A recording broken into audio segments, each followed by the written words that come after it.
അദ്ദേഹം പറഞ്ഞുകൊണ്ടിരിക്കുന്നത് പശ്ചിമേഷ്യൻ സംഘർഷത്തെ കോവിഡ് കാലവുമായിട്ടാണ് ഉപയോഗിച്ചുകൊണ്ടിരിക്കുന്നത്. ഇന്ത്യയുടെ ഊർജ്ജ ആവശ്യങ്ങൾക്ക് കേന്ദ്രമായി പുറത്തുവരുന്ന മേഖലയിലാണ് ഈ സംഘർഷം നടക്കുന്നത്.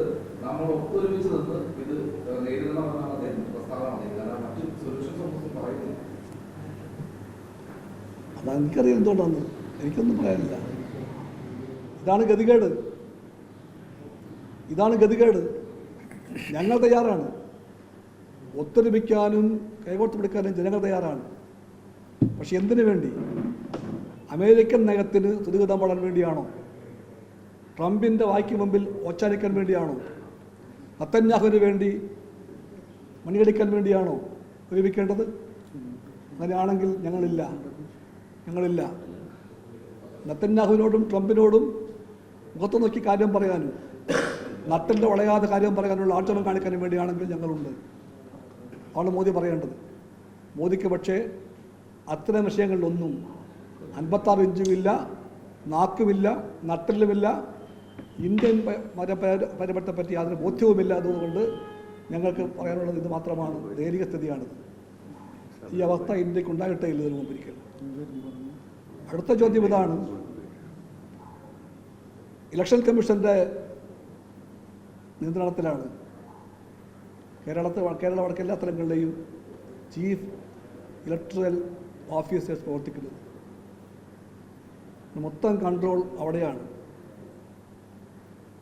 Election commission of ഇന്ത്യക്കാണ്. അങ്ങനെ അവർ നിയന്ത്രിക്കുന്ന ഒരു ഓഫീസ് എന്താണ്? ഒരു ഗൗരവമേറിയ കത്ത് പോയത് ഓരോ രാഷ്ട്രീയ പാർട്ടിക്കും.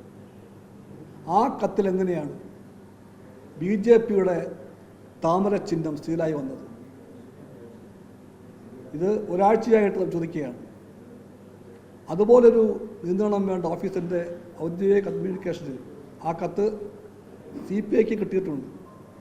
എല്ലാ പൊളിറ്റിക്കൽ പാർട്ടീസിനെ വേച്ച ആ കത്തിനകത്ത് BJPയുടെ സീൽ വന്നത് കുറ്റകരമായ കാര്യമാണ്.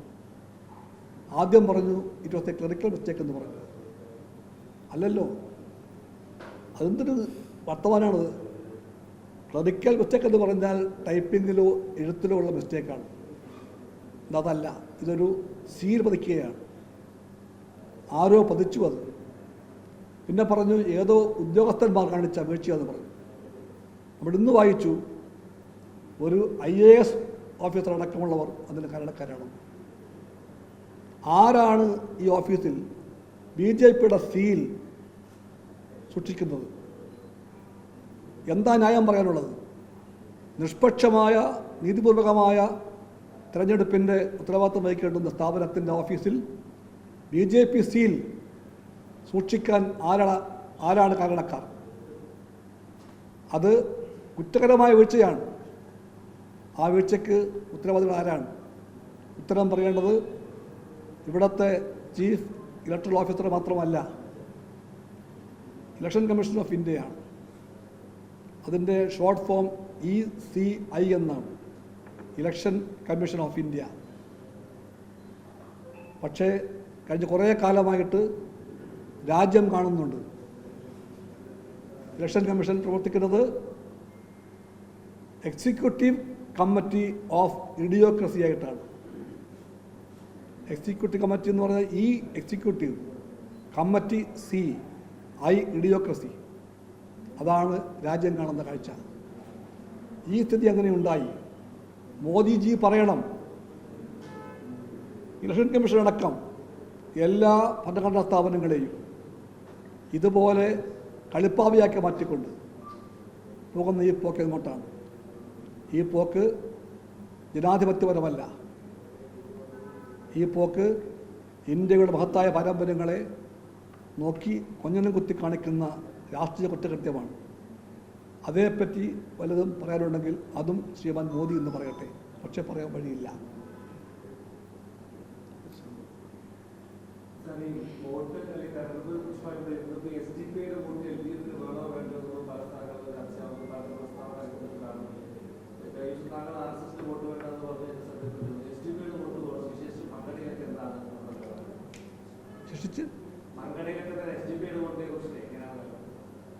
LDF മതനിരപേക്ഷ ജനാധിപത്യ ശക്തികളുടെ ഐക്യനിരയാണ്. അത് എല്ലാ തരത്തിലുള്ള വർഗീയ തീവ്രവാദവുമായുള്ള യുദ്ധത്തിൻ്റെ ഈ ഭാഗത്താണ്, ആ ഭാഗത്തല്ല. ഇതൊരു യുദ്ധമാണ്, രാഷ്ട്രീയ യുദ്ധമാണ്. ഈ യുദ്ധം കേരളത്തിൻ്റെ മാത്രമല്ല ഇന്ത്യയുടെ തന്നെ മതനിരപേക്ഷതയും ജനാധിപത്യവും രാഷ്ട്രപരമാധികാരവും അടക്കമുള്ള എല്ലാ ഭരണഘടനാ മൂല്യങ്ങളെയും സംരക്ഷിക്കാൻ വേണ്ടിയുള്ള മഹത്തായ പോരാട്ടമാണ്.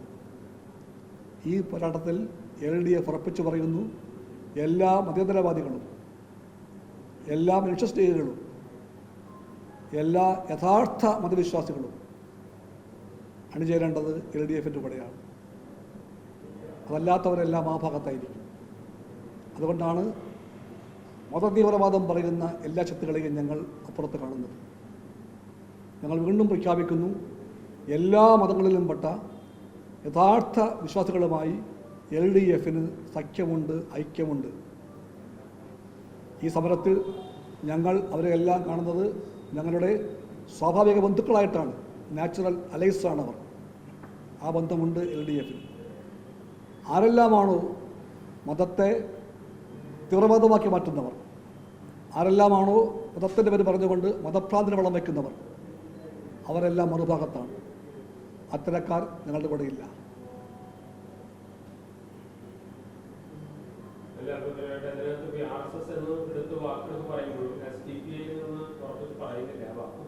അത് പറയണോ?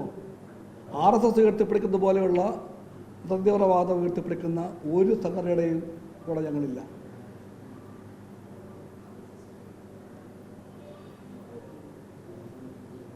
ഈ ഓരോ ദിവസവും പ്രതിപക്ഷ നേതാവും മുൻ പ്രതിപക്ഷ നേതാവും ഓരോ ദിവസവും വ്യത്യസ്തമായ പ്രത്യേക അന്വേഷണത്തിലുള്ള പുതിയ പുതിയ ആരോപണങ്ങൾ ഉന്നയിച്ച് തെരഞ്ഞെടുപ്പ് ചിത്രമായി ശ്രദ്ധ തിരിച്ചുകൊണ്ടിരിക്കുക. അവർ പരാജയഭീതിയാണ്, അവർക്ക് കൃത്യമായിട്ട് അജണ്ട മുന്നോട്ട് വയ്ക്കാനില്ലാത്തതുകൊണ്ട് ഇത്തരത്തിൽ പുകമറ സൃഷ്ടിക്കുകയാണ്. ഉറപ്പായിട്ടും അതല്ലേ. ഇത്രയും ഗൗരവമേറിയ ഒരു ഇലക്ഷനാണ്. കേരളത്തിൻ്റെയും ഒരളവോളം ഇന്ത്യയുടെയും രാഷ്ട്രീയ ഭാവിയെ സംബന്ധിച്ച് ഈ ഇലക്ഷൻ നിർണായകമാണ്. ഇവിടെ രാഷ്ട്രീയമാണ് പറയേണ്ടത്. പക്ഷേ UDF ഭാഗത്തു നിന്നും BJPയുടെ ഭാഗത്തു നിന്നും നിർബന്ധ ബുദ്ധി കാണിക്കുകയാണ് അവർ. രാഷ്ട്രീയം പറയില്ല എന്ന്, ലക്ഷ്യം പ്രഖ്യാപിക്കില്ല എന്ന്. അതിന് പകരം നട്ടാൽ കിളുക്കാത്ത പച്ചക്കള്ളങ്ങൾ നിരന്തരം മാറി മാറി പറഞ്ഞുകൊണ്ടേയിരിക്കും. ഇത് കോൺഗ്രസ് പാർട്ടി അകപ്പെട്ട രാഷ്ട്രീയ ഗതികേടിൻ്റെ പ്രഖ്യാപനമാണ്. എന്താണ് ആ ഗതികേട്? ആ ഗതികേട് മത്സരത്തിൻ്റെ ഈ ഘട്ടത്തിൽ തന്നെ കോൺഗ്രസ് പാർട്ടിക്കകത്ത് കലാപത്തിൻ്റെ കൊടി പിടിക്കാൻ കഴിഞ്ഞിരിക്കുന്നു.